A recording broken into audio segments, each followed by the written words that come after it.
à tous, ravi de vous retrouver, vous le savez, vous êtes nombreux, vous avez été nombreux à nous suivre la semaine dernière. Je vous invite évidemment à commenter l'actualité sur les réseaux sociaux. Ça fait débat, vous le savez, ça fait débat, c'est 4 sujets, 3 débatteurs. Et vous êtes vous aussi, depuis votre lucarne, en train de certainement de nous regarder. Vous pouvez commenter en toute liberté d'expression depuis les réseaux sociaux de Télésud. Allez, c'est parti, vous le savez, les sujets et au sommaire et au menu, ce qui nous attend. C'est parti. Premier sujet, vous savez, direction avec ce fameux forum de la diaspora africaine qui s'est inscrit et un rendez-vous qui n'a pas été manqué justement sous le haut patronage de l'Élysée au Palais des Congrès de Paris. Quel partenariat Nord-Sud et puis Sud-Nord? Cette diaspora est-elle une richesse aujourd'hui, un véritable vivier pour accompagner l'Afrique d'aujourd'hui et de demain? Second sujet, direction le Cameroun avec, vous savez, le lancement du plan d'assistance humanitaire d'urgence pour les régions du Nord-Ouest et du Sud-Ouest. On parlera de ce plan et de l'administration territoriale. Troisième sujet qui a secoué la semaine, vous savez, cette centrale hydroélectrique qui a été inaugurée il y a quelques mois de Zongo 2, c'est en RDC, Kinshasa, on en parle. Et enfin, direction la Russie, attention, les matchs, la Coupe du Monde qui arrive en 8e de finale déjà. Et on va parler, vous savez, de ces équipes africaines entre le Sénégal et le Maroc qui sort du lot. Bon, quel bilan finalement tirons-nous de cette Coupe du Monde? Je vais parler des équipes africaines. Voilà, ça c'est le menu qui vous attend. Et en toute liberté d'expression, c'est parti. Pour commenter l'actualité, vous le savez, des débatteurs, des influenceurs maintenant, j'ose dire. C'est des influenceurs désormais plus que des débatteurs. Jean-Claude Félix Chikaya, comment ça va, cher ami? Très bien, et vous, merci. Toujours en forme, hein? Ça va. La petite secla, là, tu sais, le petit truc, là, tac, ça remonte. Non, mais c'est bien, non? Merci. Sans flagornerie, comme on dit. Hein. Absolument. Merci d'être avec nous. Emmanuel Dupuis, mais ça fait longtemps que je ne vous ai pas vu. Longtemps. Voilà. Qu'est-ce qui vous arrive? Vous êtes trop demandé, il est trop demandé dans les médias, c'est pour ça. Ah oui, mais je choisis les émissions auxquelles je tiens particulièrement et celle-ci en fait partie. Vous êtes un fidèle, vous, hein? C'est vrai, hein? Depuis très longtemps, on se connaît aussi. Hein? Depuis très longtemps. Fidèle de Télésud et fidèle de cette émission. Absolument. Merci, mon cher Emmanuel Dupuis. Vous êtes président de l'IPSE. Jean-Claude Chikaya, chercheur à l'IPSE. L'IPSE a décidé, je vous jure, je n'ai pas fait exprès, ils ont décidé d'inonder le plateau. C'est très simple, je vais vous expliquer comment ça s'est passé. Les 2 mois appelés, on s'impose, sinon t'es mort. Voilà. C'est comme ça que ça s'est passé. Les sujets s'y prêtent aussi. Vous débrouillez, le président est là. Christian Vabé, heureusement que tu sauves la mise. Hein. Merci. Hein? D'accord. Le patron d'Ivoire Business. Comment ça va? Ça va très bien, Adil. Tout va bien? Ouais, tout va très bien. En off, juste en dehors qu'on prenne l'antenne, tu me parlais de la Côte d'Ivoire. Oui. Tu dis que ça va mal, tout va mal, mais tu m'as fait peur. Moi, je te jure, je n'osais même plus. Qu'est-ce qui se passe en Côte d'Ivoire? On m'a dit que tout allait bien. On sort d'une grave inondation qui a fait 20 morts. Ah oui, c'est vrai, vous parlez. Vous faites référence de l'inondation. Tout à fait, c'est ça que je parle parce que beaucoup de familles sont dans la rue. Alors, rendons hommage. Tout à fait. Les Ivoiriens nous regardent. Vous voulez dire un mot? Bien sûr, absolument. Alors, je rends hommage à toutes les familles des victimes et je compatis. Je lance un appel au gouvernement pour que rapidement, je crois que les choses ont commencé à être faites déjà et il faut encore accélérer. Je salue un peu les Ivoiriens qui ont été formidables. On a senti un élan de solidarité nationale à tous les niveaux, chacun qui est venu comme il pouvait. Et on leur rend hommage. On leur rend hommage. Absolument. Et puis, on leur rend hommage à tous celles et ceux, vous savez, qui se sont portés candidats au bénévolat. C'est une très très bonne chose. Jean-Claude Félix Chikaya. Oui, je m'y associe, l'IPSE s'y associe. Moi, j'ai perdu. T'as pas demandé l'autorisation de ton boss, mais tu l'as embarqué avec toi. On s'y associe. Parce que J'adore. J'ai perdu un membre de ma famille qui a été emporté par les eaux. Donc voilà, je ne savais pas. Des hommages Tout et des condoléances portées. Non, malheureusement, elle a été emportée, elle a perdu la vie. Écoutez, mes sincères condoléances, mon cher Jean-Claude. Voilà, je pense à ma famille qui est là-bas. Il y a toutes les familles qui sont éplorées, ceux qui sont blessés, qui ont perdu. Donc voilà, vrai que ça a été terrible, une saison des pluies qui va être placée, j'espère, sur d'autres auspices. Absolument. Donc énorme pensée à toutes celles et ceux qui ont péri, comme la famille de Jean-Claude Félix Chikaya, mais sincères condoléances. Donc un petit mot peut-être, Emmanuel Dupuis. Oui, non mais évidemment, moi je ne peux que m'associer aux hommages qui ont été rendus, avec quand même une responsabilité qu'il faudra à un moment tirer, parce que bien sûr c'est une catastrophe naturelle, et encore, on n'est qu'au début de la saison des pluies, il y a des potentiels nouveaux drames qui pourraient advenir. Et je crois qu'il faut, à un moment ou à un autre, que les responsabilités politiques soient tenues et qu'il puisse y avoir un débat apaisé. Pour l'instant, c'est l'heure du deuil. Mais à un moment ou à un autre, il faut qu'il y ait des responsables qui soient désignés. Bon, messieurs, allez, ça fait débat, vous le savez, c'est le lieu où il faut que ça fasse débat, où peut-être certainement allons-nous provoquer quelques polémiques concernant, vous savez, le fameux premier, un des grands forums portés sous le haut patronage de l'Élysée. Alors ça aussi, on pose la question. Premier forum, enfin un des grands forums de la diaspora africaine au Palais des Congrès, notamment avec une forte présence des pays africains, Mali, Sénégal, Côte d'Ivoire, Congo, le Maroc et le Cameroun, et plein d'autres aussi, une forte mobilisation, d'accord, de cette diaspora. Première question, est-ce qu'il y a véritablement un partenariat nord-sud et sud-nord ? C'est la question que beaucoup de gens se posent. Parce que finalement, quand on provoque ce type de partenariat, c'est qu'on attend des uns et des autres qu'on tisse une passerelle. Cette passerelle-là, ça fait des années qu'on en parle. Elle n'a pas fini de se bâtir, cette passerelle, chers amis ? Il y a un forum qui peut se couper en deux. Quel a été donc l'énoncé, les expressions? Est-ce que c'est l'énoncé des sociétés civiles diasporiques, diaspora? Est-ce que c'est seulement donc ceux qui font partie de la diaspora qui ont une double nationalité ou la nationalité du pays où ils vivent et ils sont originaires d'Afrique? Il y a plusieurs questions à se poser. Sur le plan économique, il est très bien que les échanges et que soient de plus en plus nombreux et productifs pour aider, entre guillemets, au développement ou au renforcement économique des pays africains, mais à l'intérieur des sociétés civiles qui sont de la diaspora. Il faut savoir que souvent, ce qui part de la carte bleue ou du porte-monnaie, parfois, malheureusement, contribue à appauvrir un certain nombre de personnes issus de ce continent, qui bien sûr viennent aider. C'est là où ça fait débat. Voilà, là où ça fait débat, c'est que bien sûr qu'il faut... Mais pourquoi? Parce que souvent, certaines données élémentaires des familles qui sont restées, entre guillemets, au pays, il y a un échange qui n'est pas seulement un échange lié aux bons procédés économiques et de développement économique. C'est souvent lié à ce partenariat. Voilà, c'est souvent lié à des nécessités économiques et sociales pour des besoins élémentaires, donc où la personne qui est parfois donc en France ou ailleurs n'arrive pas toujours à décoller sur le plan personnel, familial et autres. Alors c'est vrai qu'on convoque les traditions. C'est vrai qu'on provoque les traditions de solidarité africaine et autres, mais pointer aussi, est-ce que le fait d'envoyer de l'argent au pays, est-ce que ça t'appauvrit? Mais parce que est-ce que ça t'empêche? C'est une manne pour le pays, c'est une véritable manne. Moi, je voulais énoncer les chiffres sur le point de vue sociologique. Alors, les chiffres extraordinaires, mais où habitent les personnes qui sont originaires de cette diaspora? Dans quel état social se trouvent-ils? Même s'il y a des progrès sur le plan économique, sur le plan personnel et autres. Mais est-ce que envoyer au pays, est-ce que ça permet de se développer sur le plan personnel, sur le plan familial, sur le plan de la diaspora? Est-ce qu'il n'y a pas un problème parfois de déshabiller Paul pour habiller Pierre? Donc, comment retrouver un déshabiller Paul pour habiller l'autre? Est-ce que, dites-moi, vous partagez ça ou pas du tout? Je veux vraiment qu'on mette les pieds dans le plat. Je partage le point de vue de Jean-Claude, évidemment, mais parce qu'il a parfaitement décrit le paradoxe de ce forum. Il s'agissait de faire un forum pour la diaspora. Or, la majorité des intervenants n'étaient pas issus de la diaspora. D'ailleurs, la quasi-totalité des intervenants ont dit « Mais nous, on n'est pas de la diaspora.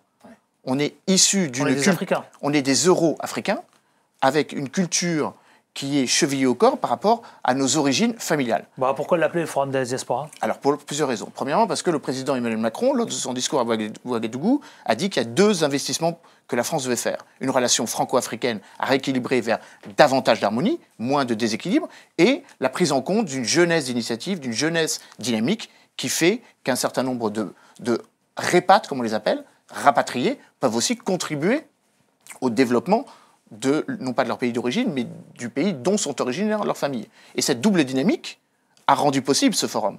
Une des raisons pour lesquelles le forum a été retardé. Ce forum devait avoir lieu 3 mois plus tôt. Il a été retardé pour avoir le parrainage du chef de l'État. Alors, moi, j'ai beaucoup de respect et beaucoup d'amitié pour Jean-Luc Guigou, qui est à l'initiative de ce forum, mais plusieurs choses. Premièrement, la question de la diaspora est une question qui occasionne ce type de réflexion à peu près depuis une quinzaine d'années. Avec, là aussi, des chiffres qui sont quand même assez ténus. Le poids de la diaspora, ce qu'on appelle la 6e région africaine, c'est 60 milliards d'euros par an. En Afrique. Véritable manne. 10 fois plus que l'aide publique au développement. Absolument.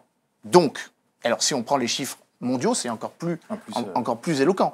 150 milliards d'aide publique au développement, 450 milliards d'argent qui transite des familles, enfin des C'est ressortissants. colossal, c'est énorme. C'est colossal et c'est énorme, mais c'est pas contrôlé et entre guillemets, il n'y a pas vraiment de régulation.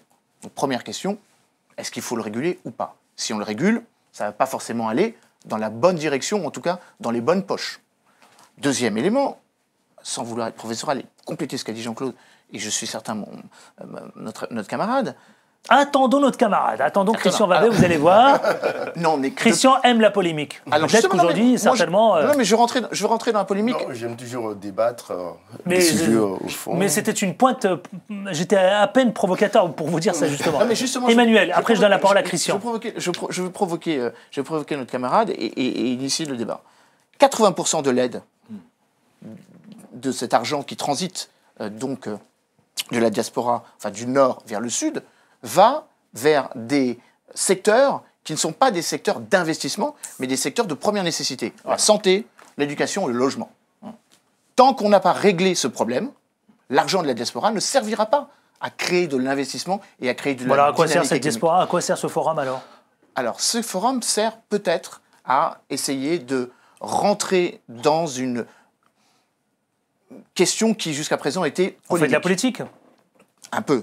Mais Lionel Zinsou a résumé le propos en disant il y a toujours, concernant les repas, donc les personnes issues de la diaspora qui maintenant vivent sur le continent européen, le syndrome du ceux d'ici et ceux de là-bas. Ce que lui dit dans ses mots assez forts, le nègre ici et le blanc là-bas. Donc ce forum... Vous le partagez ça? Vous êtes d'accord avec ça? Vous êtes d'accord avec ses propos? Il exagère un peu. Il exagère un peu? Il exagère un Lionel peu. Zinsou, quand il dit ça, il exagère un peu. Il exagère un peu, mais disons que Lionel Zinsou a son passé, a son vécu de candidat à l'élection présidentielle au Bénin, et je pense que quand il dit ça, il pense aussi à la manière dont il a été perçu comme étant un petit peu exogène au système politique béninois auquel Allez, je fais un il tour de aspirait. table. Pardon Emmanuel de vous interrompre, mais il va falloir quand même Alors, que je fasse un un tour de point table sur lequel, et avancer. Christian Vabet, dites-moi, qu'est-ce que vous en pensez vraiment? Je veux qu'on mette les pieds dans le plat. C'est une vraie, et comme l'a dit Emmanuel et comme l'a dit Jean-Claude Félix, c'est un vrai débat. C'est un vrai débat, forcément, et c'est un problème complexe. Et tout à l'heure, Emmanuel Dupuis a dit qu'il faudrait peut-être penser à formaliser, à contrôler ces flux financiers. Il a parlé de 400 milliards de francs CFA qui transitent de l'Europe. Pas 400 milliards de francs CFA, 400 milliards d'euros. 400 milliards d'euros. Alors, je ne sais pas comment est-ce qu'on peut contrôler l'argent Ça fait beaucoup de milliards, on sait Alors, pas. quand on sait très bien que quand quelqu'un envoie de l'argent à sa famille en Afrique, c'est pas vraiment quelque chose qu'on peut contrôler, puisque dans cet argent-là, on sait très bien qu'il y a de l'argent. Si, on peut le contrôler. Il y a Mais des- qu'est-ce il y a que vous des- racontez, Christian? Mais bien sûr qu'on le Adil contrôle. Farkan, Mais comment ça, on peut pas le Adil contrôler? Farkan, Bien sûr que tout se contrôle. Si la famille de On peut par exemple quelqu'un, imaginer une taxe. par mais sous exemple, contrôle. oui, une taxe peut-être, mais je veux dire que s'il y a un besoin immédiat dans une famille en Afrique, je veux dire que les parents agissent directement. Ils ne vont pas faire des réunions, ils ne vont pas faire des colloques pour cet argent-là. Je veux dire que c'est une partie de cet argent-là. La transaction, on peut maintenant, contrôler. la transaction, effectivement, peut être taxée pour voir effectivement comment est-ce que cet argent-là peut servir à des grandes problématiques sur la santé, l'éducation, comment dirais-je, etc., l'immigration africaine. De ce point de vue, je suis d'accord. Mais moi, ce qui me gêne dans cette affaire, c'est qu'à Dites-moi, chaque c'est fois... quoi? Et c'est vrai, les forums de diaspora africaine, c'est intéressant. Il fallait qu'on le fasse, même si effectivement beaucoup de choses sont encore à redire. Il a le mérite d'exister, bien sûr. Ça existe, mais ça provient effectivement, je n'ai rien contre le président Emmanuel Macron, contre sa politique. Il a mis en place un conseil présidentiel à l'Élysée. Mais ça vient... Conseil présidentiel pour l'Afrique, pour précisé. l'Afrique. Le CPA. Voilà, le CPA. Mais ça vient de l'Élysée. Pourquoi est-ce que les Africains doivent se réunir? C'est son point de vue. Voilà. Pourquoi est-ce que les Africains doivent se réunir dans le cadre des diasporas sous l'égide de l'Élysée? Et ça, par contre, ça me gêne un tout petit peu. J'aurais peut-être pensé que l'initiative mais pendant longtemps, on a dit des Africains il faut qu'il y ait un conseil présidentiel géré par des membres qui sont issus de la diaspora africaine. Maintenant, vous avez fait des trucs, vous dites bah oui, finalement, c'est pas une bonne initiative. Adil Farkan, je me dis que les Africains aujourd'hui sont mûrs. Je veux dire que cette histoire de... Mais vous avez vu le CPA, le Conseil présidentiel pour l'Afrique, il n'y a que des Franco-Africains. Ça me plaît, et c'est une très bonne initiative du président Emmanuel Macron qui a dépoussiéré un peu, on va dire, la cellule africaine de l'Élysée, etc., etc. Mais j'aurais voulu que cette cellule-là, effectivement, donne des idées, mais les remettre aux mains des Africains eux-mêmes, pour que les Africains eux-mêmes soient à l'initiative. Donc le CPA, pour vous, ça ne sert à rien. Encore un instrument politique, j'ai bien compris pour vous.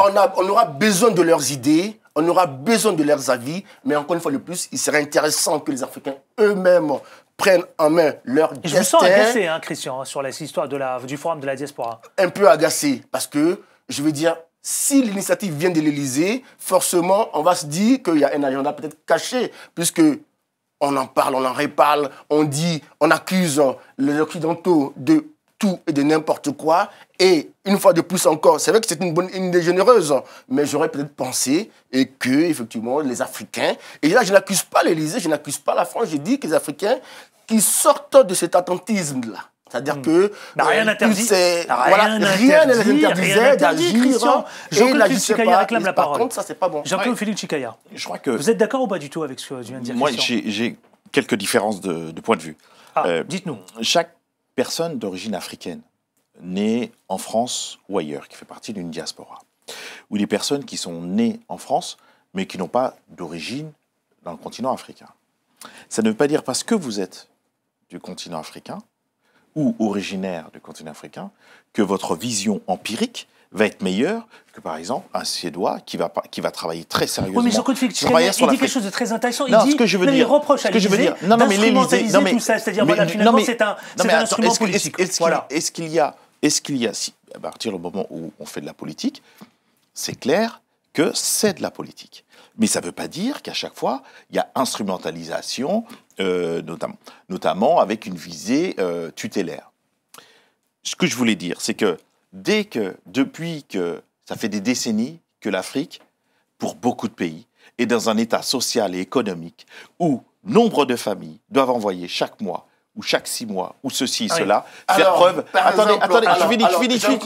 Non, je finis juste. Je me dis quelque part, parce que quand vous prenez les chiffres sur l'Afrique, par exemple, l'immigration en France, cette immigration en France provient principalement de l'Afrique. Par exemple, moi qui suis originaire de la Côte d'Ivoire, 68% des immigrants en France viennent de la Côte d'Ivoire, alors que c'est un pays qui est brandi comme un pays à une forte croissance. Je veux dire, à un moment donné, on se rend compte que, effectivement, ces forums-là ne rentrent souvent pas au fond des problématiques. Parce qu'après, quand on voit les populations africaines mourir en bateau en Méditerranée, et puis rien n'est fait jusqu'à présent parce que cette affaire d'immigration par bateau, ça fait des années que ça existe. C'est-à-dire aujourd'hui, l'esclavage en Libye, les coupables n'ont pas encore été punis.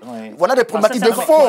On a vu par exemple la monnaie africaine sur laquelle les Africains veulent depuis longtemps que le franc CFA soit rééquilibré. Non, mais c'est ça aussi, le forum de la diaspora.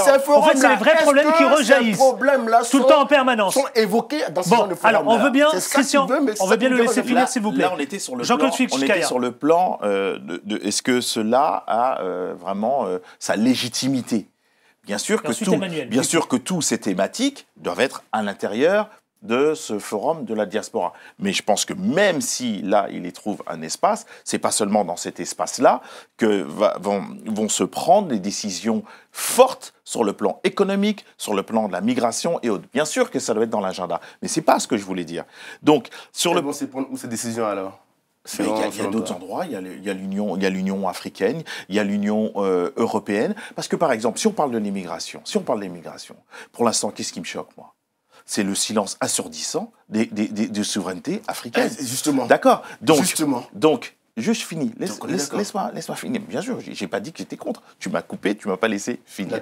C'est-à-dire que si chaque famille, chaque individu, dans chaque mois, depuis des décennies, donner à sa famille ou ceci, cela, c'est qu'il y a des choses sur le plan régalien dans nombre de pays d'Afrique qui ne sont pas malheureusement traduits et qui peuvent permettre au développement de chacun et à chaque fois, donc, il doit y avoir des solidarités. Donc, finalement, au-delà des solidarités familiales, quand vous êtes à un point et à un autre point, comment, justement, c'est ce que je disais tout à l'heure, habiller Paul ou déshabiller Pierre, à partir du moment où les pays vont se développer, les gens auront moins besoin de s'envoyer de l'argent par solidarité pour les moyens de nécessité, mais au contraire, pour investir sur le plan économique. Ça ne veut pas dire que la situation sociale... Vous avez une approche sociologique? Oui, ça ne veut pas dire que la situation sociale et économique, quand vous êtes appauvri ou démunis, ne veut pas dire que justement, c'est là aussi qu'il faut se réunir. Vous êtes en train de nous faire pour des Bourdieu, mon cher Jean-Claude pour se Fischer. développer. Alors que l'approche, elle est plutôt économique, là. Eh Vous ben, avez un regard plutôt sociologique que plutôt économique. Non, ce que dit Christian. Non, mais ce que je suis en train de dire, c'est que là... Cela dit, c'est intéressant. Je vous l'accorde, il n'y a pas de problème. Hein. Non, mais l'impact des éléments régaliens qui ne sont pas malheureusement traduits dans les faits, dans la vie des gens, dans leur dignité, sur le plan social, donc économique. Mais vous avez raison. Donc économique. Vous avez raison. Donc ça ne permet pas aux familles des puissances familiales, régionales et continentales pour pouvoir développer. Emmanuel Dupuy, avant de passer au second sujet. Moi, je veux rebondir sur la question de l'utilité de ce forum ou ce qu'il révèle comme un agenda qui serait caché. Premièrement, ce type de réunion, 2000 personnes, ne permet pas de prendre des décisions. Et je crois que, là aussi... Non, c'est du networking.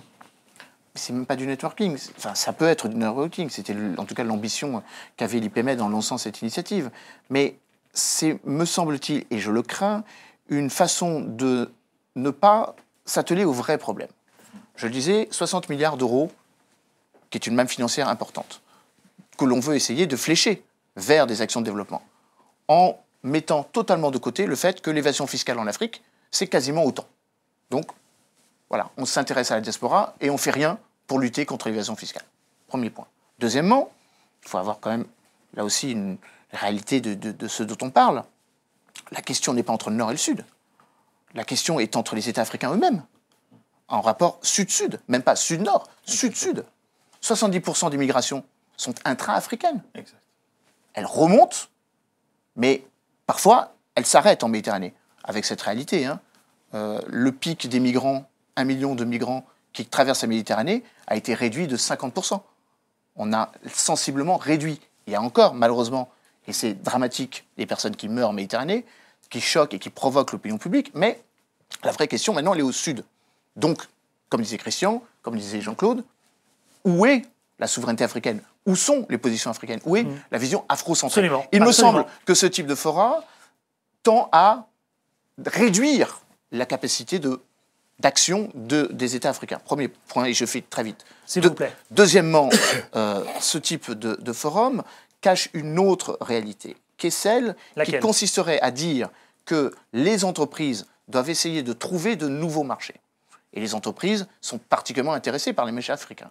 Et donc, le fait de s'atteler à trouver les plus faibles d'entre eux, c'est-à-dire les ménages, celles par qui transite cet argent, me semble-t-il, est un petit peu, conforme à une certaine vision utilitariste de ce que le continent africain peut représenter.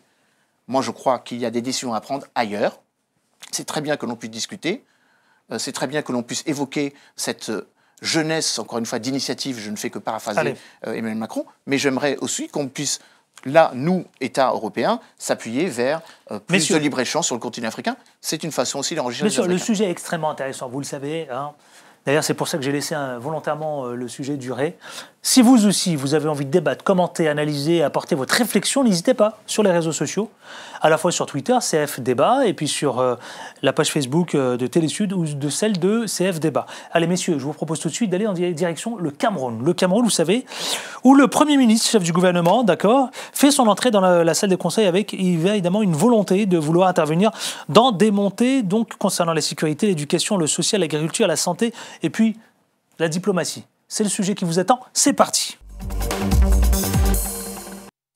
Le lancement du plan d'assistance humanitaire d'urgence pour les régions du Nord, Ouest et du Sud-Ouest. Messieurs, ma première question. Ce plan d'assistance humanitaire, vous savez, est-ce que c'est un plan d'urgence ou pas du tout? Paraît-il, c'est un plan d'urgence. Lui, il est placé dans la coordination du ministre de l'administration territoriale. Il a un budget de 12,7 milliards, non pas d'euros, mais de francs CFA, d'accord, qui va servir à la construction des édifices détruits, au retour, évidemment, à l'aide au retour aux déplacés. Est-ce que ça suffit? Est-ce que cette aide de 12,7 milliards, ça suffit pour, évidemment, rebâtir cette région-là? Christian et ensuite Emmanuel. C'est un début, on va dire que c'est un début, c'est forcément pas suffisant. C'est ravagé. C'est ravagé, c'est une zone qui a souffert à la fois de l'invasion, de la crise du terrorisme par Boko Haram. On sait bien que et puis beaucoup de perturbations. Beaucoup de perturbations politiques, la crise et sociaux. sur l'indépendance du nord du Cameroun, la crise anglophone au Cameroun, effectivement, plusieurs crises qui s'entrechoquent, qui s'entrechevauchent. 12 milliards, c'est très peu. On sent une volonté du gouvernement camerounais de régler cette crise-là, ces problèmes-là, parce que c'est un problème économique, les populations de cette zone du Cameroun-là. Mais pourquoi maintenant? C'est vrai que moi, je me suis posé la question. Parce que de plus en plus... Pourquoi maintenant? Parce que les élections qui approchent? Non, de plus en plus, si. la crise est... les élections approchent effectivement, mais la crise est plus aiguë désormais parce que... Mais la crise est aiguë, la crise elle est urgente depuis déjà plusieurs années. Hein. Tu as raison, Adil, il y a forcément les élections qui sont en ligne de mire, ça n'échappe pas à personne. Mais en même temps que les élections sont en ligne de mire, que les populations même revendiquent justement la faveur de ces élections-là, aimeraient être en prenant des armes, parce qu'il faut savoir qu'aujourd'hui, il y a des mouvements armés au Cameroun qui agissent, donc effectivement, c'est un problème qui ne peut pas être seulement vu sur le prisme électoral, mais c'est un problème qui est social, qui est réel, que tout le monde vit. Il y a des assassinats ciblés, il y a des arrestations, il y a plein de choses. Et donc, effectivement, 12 milliards de francs CFA, c'est peu. On espère que le gouvernement qui a commencé à mettre les pieds dans le plat, pourra effectivement après revoir à la hausse cette enveloppe budgétaire. Cette enveloppe budgétaire. Emmanuel Dupuy. Alors j'ai un regard beaucoup plus critique. Alors premièrement... Allons-y, justement, c'est ce que j'attends. C'est pas un plan d'urgence. La question de la souveraineté inclusive du Cameroun se pose depuis 1975, depuis que le Cameroun occidental a été fusionné avec le Cameroun. Donc, pourquoi maintenant? Alors que cette question aurait dû être réglée déjà depuis 40 ans, premièrement. Deuxièmement, j'ai le sentiment que ce plan, qui n'est pas un plan d'urgence, puisqu'il va s'étaler sur 18 mois. Plan d'urgence, habituellement, ça ne s'étale pas sur 18 mois. C'est un plan structurel, ça, qui vise à montrer que le gouvernement fait quelque chose, mais pas dans l'urgence. Bonne remarque. Pour essayer de dire, voilà, j'ai fait quelque chose. C'est un plan fourre-tout, hein. Il y a à peu près une douzaine de propositions. La mise en place d'une commission mixte bilingue ou multilingue qui permet de donner l'impression que le français n'est pas la langue majoritaire dans le pays, ce qui est une réalité quand on est à l'ouest du pays. Et il me semble, et c'est à mon avis là où il y a sans doute une petite comment dire, entourloupe, une petite, enfin une entourloupe, c'est le mot qui me vient à l'esprit, de la part de Paul Biya, qui évidemment vise à de nouveau être candidat, alors qu'il est candidat, il est président déjà depuis 1982, qu'il y a sans doute dans ce plan la volonté de mélanger deux réalités qui n'ont rien à voir l'une avec l'autre. Ah, alors, dites-moi la situation au sud-ouest, qui est une situation qui est profondément lié à l'appropriation nationale ou le sentiment d'appartenance à une unité, une souveraineté nationale. N'est pas du tout la même que celle du Nord-Ouest, dans lequel des groupes armés, comme le disait Christian, que ce soit c'est pas les mêmes problématiques. C'est pas les mêmes problématiques, tout à fait. Que ce soit à Maroua, ou d'ailleurs qu'on se situe à Maroua ou à Maïdougouri du côté nigérien, c'est à peu près la même chose. La frontière est très poreuse. Souvenez-vous qu'il y avait eu des otages qui avaient été qui avaient été récupérés par Boko Haram. Exact. Donc le sentiment de défiance entre les deux périphéries, nord-ouest et sud-ouest, n'ont pas les mêmes ressorts.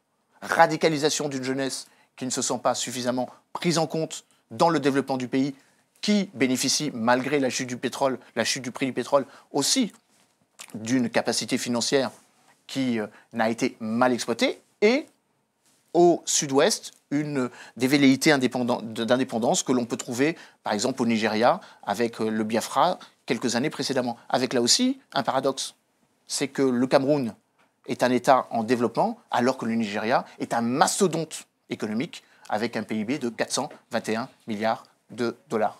Il a planté le décor, hein. Il a planté le décor, et ce que disent depuis 4 décennies, et même un petit peu avant, les Camerounais, c'est de construire une communauté nationale. On voit bien que des régions, mais aussi une problématique géoethnique. On voit bien que certaines ethnies, dans certaines régions au Cameroun, ont été donc ostracisées, sous-traitées, voire maltraitées. Et tout ressort, pas seulement aujourd'hui. Donc qu'est-ce qui est demandé? Depuis notamment la loi de 96. C'est que le régalien, sur tout le territoire, là, on regarde ce que disait Emmanuel, dans les 13, il y a l'éducation, la santé et autres, on parle d'humanitaire. Mais l'État, il ne doit pas parler de mission humanitaire, c'est du régalien.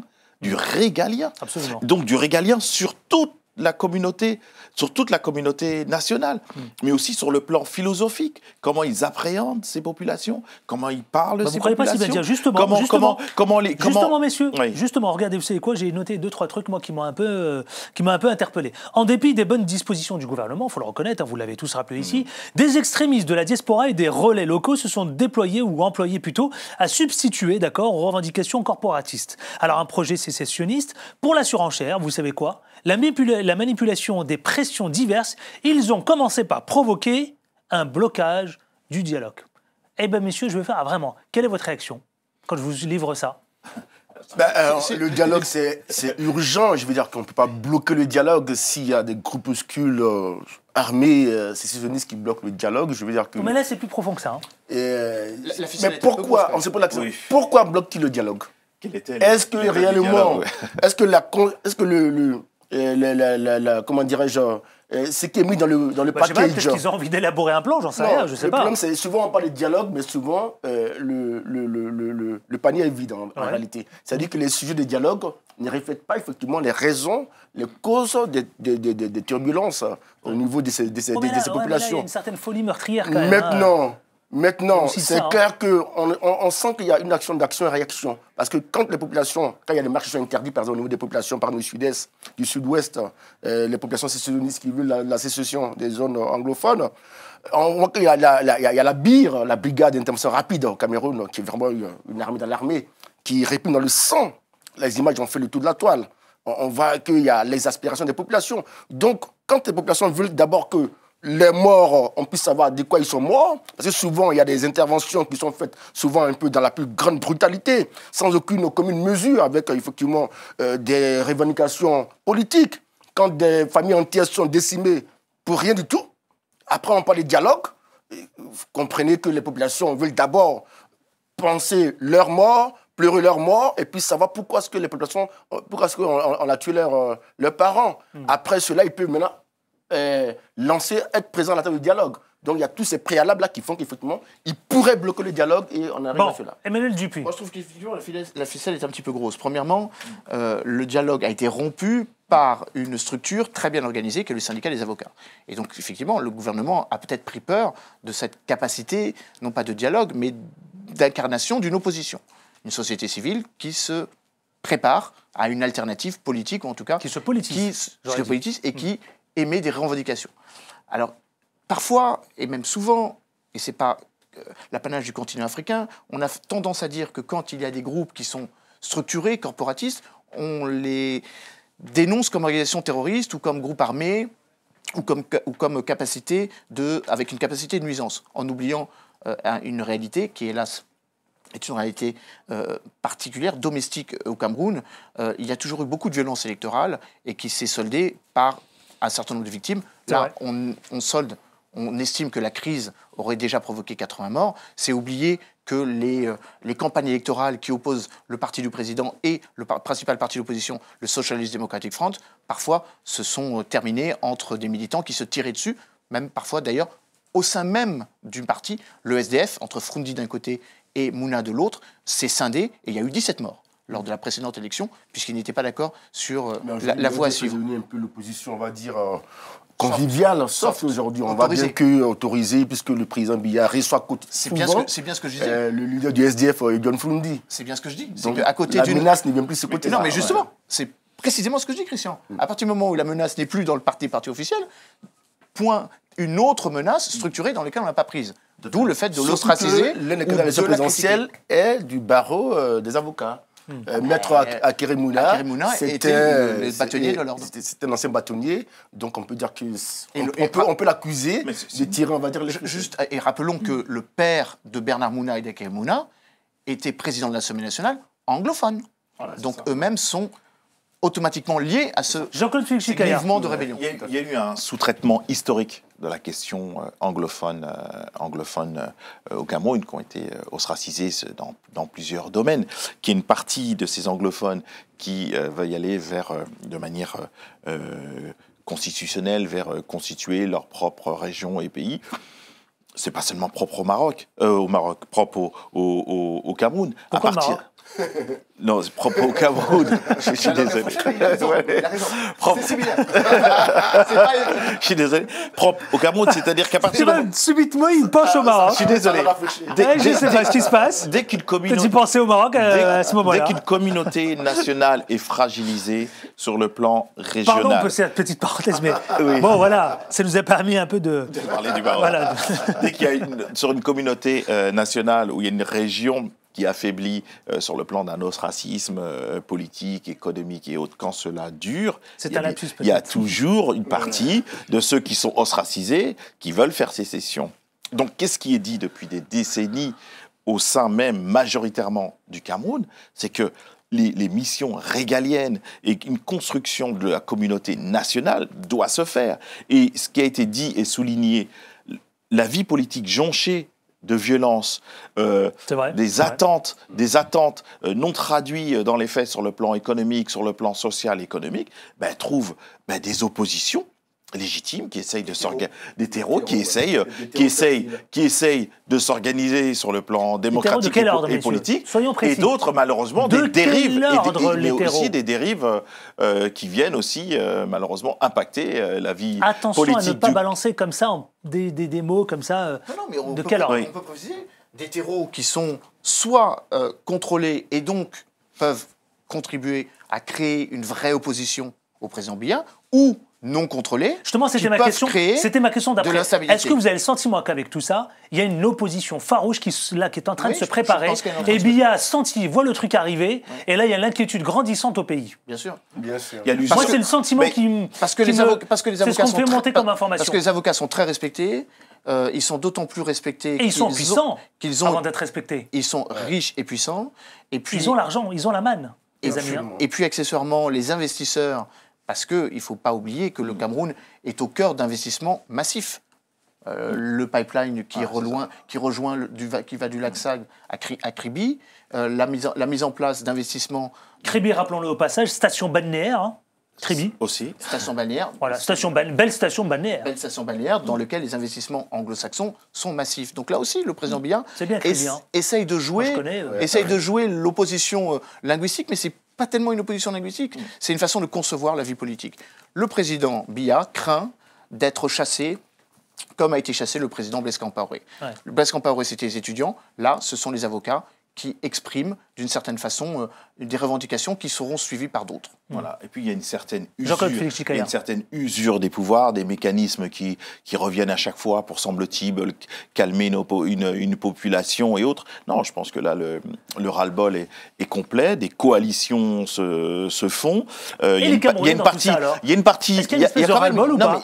Il est intéressant de dire qu'il y a une partie du Cameroun aussi qui, confrontée à Boko Haram et autres groupuscules terroristes, il y a un besoin de sécurisation beaucoup plus épais que les précédentes décennies où les problématiques sociales, économiques et politiques dont on parle aujourd'hui étaient marquantes, aussi présentes. Mais là, il y a une insécurisation supplémentaire qui est dans le quotidien des Camerounais. Et est-ce que la réponse du pouvoir sur la communauté nationale, sur le régalien, sur la réponse sécuritaire, est-ce qu'aux yeux des Camerounais, elle est valable et efficace? Effectivement. Je ne sais pas si on a le temps d'encore de traiter ce second sujet ou je passe au troisième. Voilà, rapidement. Mais allez-y. Je veux dire que les Camerounais, ce qu'on ressent plus principalement, c'est que les Camerounais ont tendance à privilégier la paix sociale parce qu'ils se disent, bon, le président Biya est en train de terminer, on va dire, ses différents mandats. Il privilégie, il veut le laisser finir en beauté. Ils ont vu un peu ce qui s'est passé dans différents pays africains. Il y a des impatients. Et c'est vrai qu'il y a des impatients, mais globalement, les Camerounais, Christian Babé, le monde a muté, ça y est. Non, ça, je suis pas d'accord avec vous. Le monde a muté, il a transformé, ça y est. L'Afrique a changé de visage. Ils sont au pouvoir quand même. Mais mon ami, mais quand on voit un peu la faiblesse de l'opposition la plus grande camerounaise aujourd'hui, on se pose des questions. On se dit que les Camerounais ont peut-être privilégié. La plus grande partie des Camerounais ont privilégié la plus grande partie des Camerounais sont une génération Biya, donc ont moins de 36 ans, et ils ont eu le temps de faire le bilan pour eux-mêmes, pour leurs parents et leurs enfants. Donc il y a des impatiences légitimes qui sont en train de se faire. Globalement, les grands mouvements qui sont constatés dans différents pays en Afrique, pour qu'on ne les retrouve pas, on va dire forcément, au Cameroun. C'est vrai qu'il y a des zones, effectivement, de tension au nord, au sud-ouest. C'est vrai qu'il y a des velléités sécessionnistes. Non, c'est tendu, c'est tendu. Franchement, c'est tendu. Mais... Je veux dire, dans les prochains mois là qui arrivent, ça va être tendu quand même, hein, ces histoires-là. C'est à suivre de très près. Et j'espère qu'on aura l'occasion, évidemment, de le traiter. Mais ça semble quand même tendu. C'est une accélération des impatiences. Vraiment, vraiment. Ouais, c'est logique, c'est tout à fait normal. Moi, j'ai eu On se dirait même que l'impression de la communauté internationale. Ça aurait pu arriver plus tôt, parce que vu la longévité exceptionnelle du président Biya au pouvoir, je crois que les attentes sont énormes. Il faut vraiment passer la main aujourd'hui. On ne peut pas leur en vouloir de vouloir passer la main et de vouloir changer de président. Dites-nous ce que vous en pensez, de ceux et celles qui nous regardent depuis évidemment leur téléviseur. Vous savez, vous n'hésitez pas, vous commentez, vous, en toute liberté d'expression d'ailleurs, sans aucune censure, sur les réseaux sociaux. Troisième sujet, c'est parti messieurs. Je veux parler de la RDC. La RDC, direction Kinshasa. Vous connaissez bien Jean-Claude Félix Tshikaya, évidemment, de par vos origines notamment, hein, parce que le nom Félix, le nom Tshikaya est connu, c'est vrai, par votre grand-père. Oui. Grand monsieur, hein. Du Congo d'en face, mais mon oncle a écrit la presse et certains discours de Patrice Lumumba. Tshikaya Otamsi. Grand député de la 4e République également. Hein. Voilà, exactement. Exactement, absolument. Donc il représentait le Congo, vous voyez, ici, et le Gabon. on ne reçoit pas n'importe qui ici. Hein. Attention, c'est du poids lourd ici. Hein. Hein, c'est du poids lourd. Alors, messieurs, trêve de plaisanterie, mise en marche, vous savez quoi, des machines de la centrale hydroélectrique, ce qu'on appelle le Zongo 2. Alors, le président de la République, hein, Joseph Kabila, a procédé à la mise en marche, vous savez, de ces machines il y a quelques mois à peine. Ce barrage, finalement, ma première question, est-il indispensable, d'accord, au bon développement dans la localité de Zongo? Est-ce que, oui ou non, c'est indispensable? Indispensable. Oui. Au regard des problèmes hydrauliques et tout ce que peut créer. Hydraulique quoi, l'électrique? Électrique, mais aussi la distribution de l'eau. En tout cas, la géopolitique de l'eau dans un pays aussi vaste que la RDC, mais aussi sur le plan régional, parce qu'il va y avoir des demandes régionales, est incontournable. Il va non seulement créer de l'emploi, il va créer aussi des attentes, il va contribuer à réduire aussi des inégalités.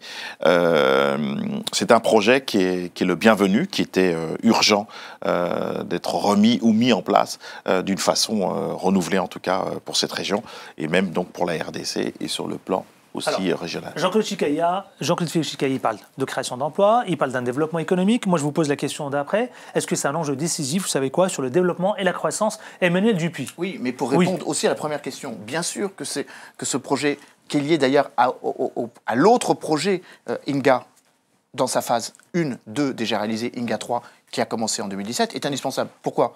Parce que les 80 millions, 77 millions, entre 77 millions et 80 millions d'habitants en RDC. C'est bien parce que vous arrivez avec des chiffres précis, vous. Hein.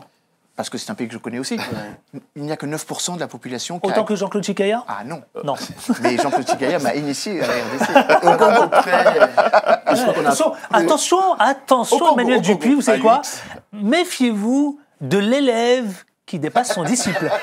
Mais bien sûr. Et de la même notre amitié est plus solide que ça. Non, pour répondre aux chiffres, non, c'est important. La totalité de la population, donc, il n'y a que l'accès à l'eau. 9% qui a accès à l'électricité en permanence. Oui. Pourquoi? Ça, c'est vrai. Parce que le fleuve n'est pas suffisamment utilisé, pris en compte. Vous nous parlez de la fourniture de l'électricité. Exactement. Il faut quand même rappeler aux téléspectateurs que le fleuve Congo, c'est le 2e fleuve le plus puissant au monde. Au monde, oui. Au monde, oui, c'est vrai. Au monde. Après l'Amazone. Non, mais c'est bien de le rappeler. Pour celles et ceux qui nous regardent. Alors, peut-être quelques chiffres, mais qui, à mon avis, sont structurants. Soyons factuels. 13% de l'électricité africaine dépend, ou pourrait dépendre, des travaux d'infrastructure électrique, hydroélectrique sur le fleuve. 37% mondiaux. Pardon, 37% africains, 13% mondiaux. Oh, mais ça coûte cher. Ça coûte cher. Les centrales coûtent très cher. Vous savez bien sûr, tous nos amis savent que ce ne sont pas les entreprises occidentales qui construisent le barrage d'Inga et le barrage de Zongo. Ce sont les entreprises chinoises. Oui. Exactement. Donc, il est important de le souligner. Je n'osais pas le dire, mais bon. Il est important de le souligner. C'est pas négatif de le dire. Mais c'est vrai, c'est pas négatif du tout. Ils ont massivement investi. Massivement investi. Je crois me souvenir du chiffre, c'est 560 millions de dollars, rien que pour la mise en place de cette tranche-là. Et c'est Jean-Louis Borloo qui croyait bien faire en arrivant. Donc il y a une géopolitique, il y a une géopolitique électricisation de toute l'Afrique. Pas seulement pour le continent africain. Et on complète. Hein. Le fleuve fait 4500 km. Il ne bénéficie pas seulement qu'à la RDC. Exactement. On parlait tout à l'heure du Cameroun. Il y a un projet que je crois est tout à fait indispensable. Le lac Tchad est en train de attendez, le projet, ça reste un projet, Emmanuel. Ça reste un projet qui est sur le papier depuis des années. Qu'est-ce que vous me racontez là? Il est temps de le faire passer au stade concret. Hein. Donc le projet, pour être précis, c'est de détourner une partie du fleuve Congo, qui en a évidemment... qui peut se le permettre par rapport à sa potentialité en termes de flux, pour traverser la République centrafricaine et pour effectivement éviter que le lac Tchad j'ai noté, juste ne se une petite parenthèse, pardonnez-moi, mais bon, excusez-moi, petite parenthèse, j'ai noté votre petit côté tactile, un peu à la Emmanuel Macron. Avec le pape. Non, j'ai vu Christian là, vous lui prenez la main, laissez-moi la placer d'abord, c'est vrai. Vous faites du Emmanuel Macron là. Je dis ça parce que les téléspectateurs, au moment où nous serons diffusés, auront vu cette image absolument incroyable où Emmanuel Macron a embrassé le pape. C'est vrai, c'est inédit. Ouais. C'est inédit. C'est une première. Et l'a embrassé. Exactement. Il a d'abord il a posé la main sur l'épaule. D'abord, il l'a touché, cette espèce d'accolade là. Et puis deux, il lui fait la bise. Et il lui renvoie aussi la bise, le pape. Hein. Ouais. Alors, c'est comme la reine Elisabeth, normalement. Non, mais c'est un autre monde. Normalement, la reine, on la touche pas, etc. Vous le savez. Le pape, normalement, on l'embrasse pas. Il n'y a pas de bise. Qu'est-ce qui s'est passé? Je ne sais pas quoi. Effet de communication ou pas. Enfin bref, on passe d'un sujet à l'autre, mais c'est vrai que. C'est la tactilité géopolitique. C'est de la géopolitique. Bon, moi, ce que je vais ajouter sur cette affaire de barrage. Bon, on referme la parenthèse, les amis. Pardonnez-nous, évidemment, cette petite. C'est forcément un très bon projet. Même si je me dis, ça arrive maintenant. Pourquoi, quand vous dites ça, vous pensez aux conditions de vie à la population? Alors justement, je pense à la population qui en avait forcément besoin depuis de longues années. Ça améliore les conditions de vie de la population, oui ou non? Les conditions de vie de la population, et ça crée des emplois, ça crée du meilleur vivre, parce que quand on vit avec de l'électricité, de l'eau, forcément, on vit mieux que quand on n'a pas d'eau, quand on n'a pas d'électricité. Bien sûr. Et forcément, ça crée des emplois, parce que les commerces environnants vont se créer, ça va créer des emplois, ça va créer de la richesse. Mais on ne peut pas aussi s'empêcher de se dire, peut-être que ça... On sait que le président Kabila revendique sa jeunesse, on en a parlé ici déjà. Est-ce que ça n'a pas des arrière-pensées électorales concernant la prochaine élection présidentielle? Oui, c'est dans les prochains mois. Donc c'est plutôt... Le président Kabila ne cache plus. On a vu son directeur de cabinet adjoint s'exprimer ici. Donc je pense que c'est très bien pour les populations qui en bénéficient directement et qui pourraient effectivement le lui rendre au moment où effectivement il pourra avoir besoin d'elle. Sauf que sur le plan présidentiel, à 6 mois ou 1 an ou quelques semaines, dès que vous allez faire un projet petit, moyen ou gros, ce qui est votre travail quotidien, on va tout de suite faire un lien avec... Jean-Claude, on sait très bien qu'en Afrique... Mais comme le souligne Christian Babet, si tu veux, c'est plutôt... L'intention est bonne, l'intention est bonne. Si ça permet de créer de l'emploi... Ça ne peut pas empêcher les arrière-pensées électoralistes. Je n'ai pas dit que l'intention n'était pas bonne. J'ai dit qu'il faut faire attention que quand on est à 6 mois de la fin d'un mandat, que tout doit être vu. Non, mais c'est ce que je suis en train de dire. Justement, il est en train de ne pas juger tout à l'aune des grands travaux, des petits travaux. Ça peut être valable. Ça peut être valable. Là sont normales.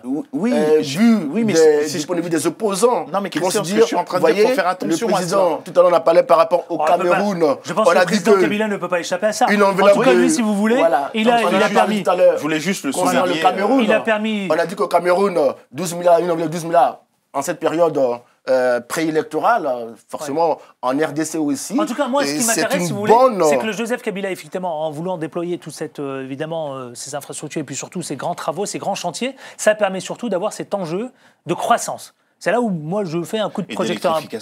Et surtout.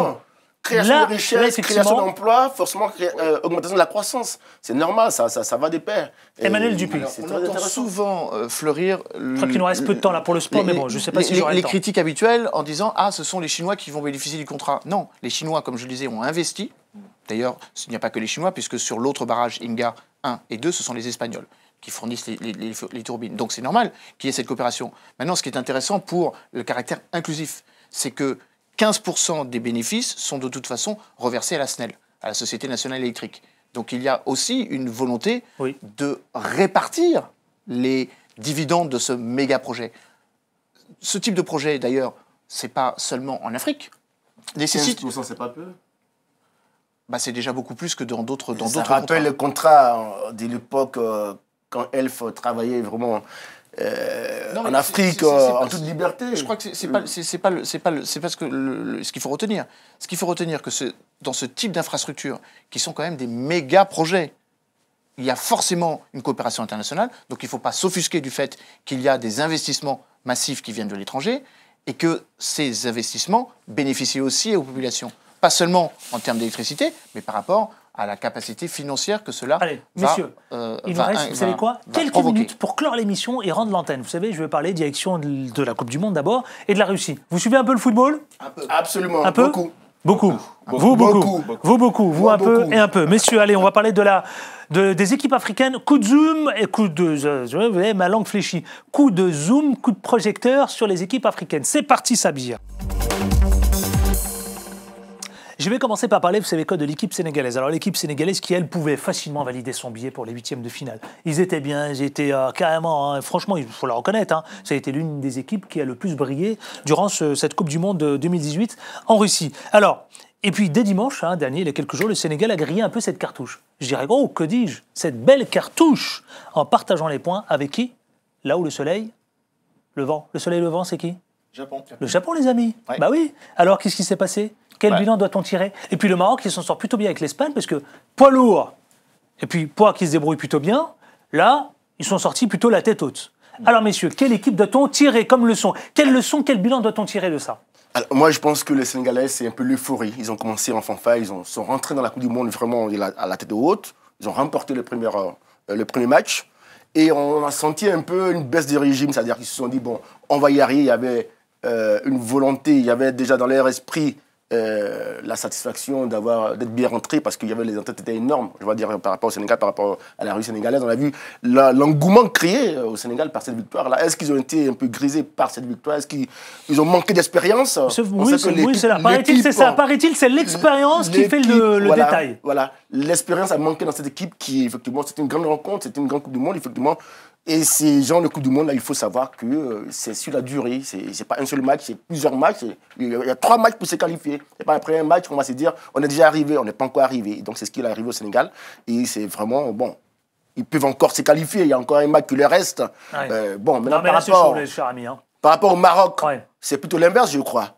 Ils ont commencé mal la Coupe du Monde et puis ils se sont rendus compte qu'ils avaient plus de potentialité qu'ils ont affiché. Donc ils remontent un peu en fanfare. Ce sera pour la prochaine maintenant, parce que là c'est un peu trop tard. C'est un peu trop tard. Désolé. Effectivement. Emmanuel Dupuis, alors quelle est votre analyse? Moi j'ai regardé plus modestement que mes camarades de football, mais enfin néanmoins ce qui me semble intéressant, c'est effectivement de rappeler que la Coupe du Monde, ce n'est pas la fulgurance, mais c'est un marathon.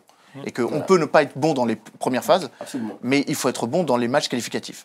Et donc de ce point de vue-là, ils auraient peut-être effectivement pu rentrer moins dans leur match, tout en gardant un petit peu de la vitesse et de la capacité de réaction pour les phases qualificatives. Maintenant, il faut retenir une chose, c'est que cette Coupe du Monde démontre de manière exemplaire, que ce soit son continent africain, Maroc, Sénégal, avec l'Iran aussi, que les petites équipes, il n'y a plus de petites équipes et de grandes équipes. Je suis complètement d'accord. Parce que les règles du football, les critères qui font qu'on est un joueur exceptionnel, une équipe solide, ne sont plus on voit l'apanage du Nord et le du Sénégal, Sud. c'est vrai. Donc voilà, c'est-à-dire que cette... Remarque très pertinente.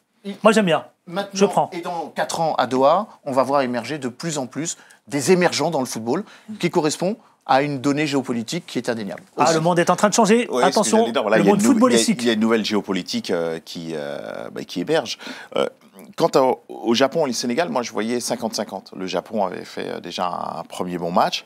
Le Sénégal est peut-être vu un peu trop beau, un peu trop vite. Et le Japon a très bien joué. Je pense que le match nul est tout à fait mérité.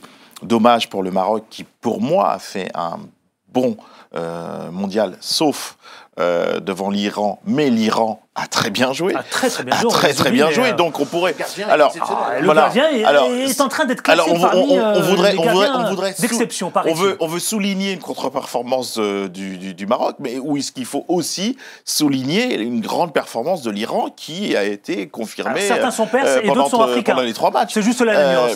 Le Maroc est africain. Et puis... 4 minutes avant la fin des matchs hier, l'Iran était au deuxième tour. Ouais. Quant à l'Égypte, qui elle n'est jamais rentrée vraiment dans cette Coupe du Monde. Non, elle n'est jamais rentrée. Pour 2 choses simples. Mohamed Salah, malheureusement, a été un peu trop instrumentalisé, là aussi sur le plan géopolitique. D'ailleurs, il s'en plaint. Il n'a pas manifesté sa joie pour démontrer que le choix de Grosdi et que le président de cette région soit venu et prenne des photos avec l'accord de la présidence égyptienne l'avait drôlement perturbé, et que malheureusement ça a perturbé toute l'équipe et ils n'ont pas joué leur jeu, et Mohamed Salah sortait d'une blessure qu'il n'a pas pu rentrer dans cette Coupe du Monde, même s'il a marqué quand même ses 2 buts. Merci infiniment, messieurs. Merci beaucoup à Jean-Claude Félix Chikaya, chercheur à l'IPSE. Merci infiniment. Vous allez passer vos vacances cet été? Je ne sais pas, encore. Bon, en tout cas, je vous le souhaite de bonnes vacances, un peu évidemment anticipées, de manière anticipée. Christian Dvabé, vous savez où vous allez? Pas encore. Mais je vais forcément voyager. Merci à vous, le patron donc le directeur d'Ivoire Business. Et enfin, Emmanuel Dupuis, le président fondateur de l'IPSE. Vous savez où vous partez? Non, pas encore aussi. Si, je sais où je pars, sur la côte basque, mais j'ai entre-temps plusieurs déplacements, notamment plusieurs en Afrique. Plusieurs en Afrique. On vous souhaite bon déplacement, bon séjour à plein de choses. Vous savez ce qu'on vous souhaite? Moi, je vous souhaite en tout cas de passer de très bonnes vacances, puisque c'était la dernière de la saison. Qui dit dernière de la saison? Certainement, peut-être, allons-nous nous retrouver dès le mois de septembre sur Télé Sud. Je le souhaite en tous les cas, je l'espère. Merci à vous, merci à la réalisation à Sabir. Au son, donc, c'était Caro. Merci à toute l'équipe de Télé Sud, j'en oublie certains, et tous ceux qui ont permis en tout cas que cette émission renaisse. Je vous souhaite de très bonnes vacances un peu anticipées, puisqu'il reste encore évidemment quelques jours. D'ici là, vous le savez, le fameux dicton, portez-vous bien et au plaisir. Ciao, ciao.